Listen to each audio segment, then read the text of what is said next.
From a tax point of view, how is this fund treated? Because it has equity, debt, commodities. Can you explain that, please?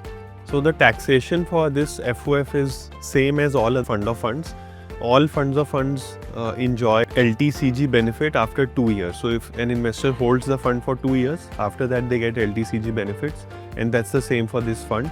But I think a more important driver for thinking about taxation is that think about an investor who got, let's say, the silver call right, and they made, let's say, gains in excess of 100 to 200% over the last 6 to 12 months. When they redeem or they exercise to take their profits, they will end up paying their marginal rate of tax, which is very high.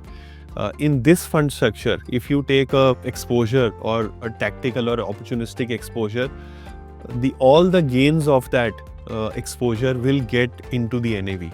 So unless an investor redeems from this fund, all the gains, opportunistic gains, whether they are short-term in nature or long-term in nature, because of the structure of the mutual fund industry, will get into the NAV, and therefore the investor will reap those benefits. So the biggest benefit of fund of fund structure is that not only you will be able to participate in a lot of opportunistic ideas that come often, but you will also have a much better tax treatment. Mutual fund investments are subject to market risk.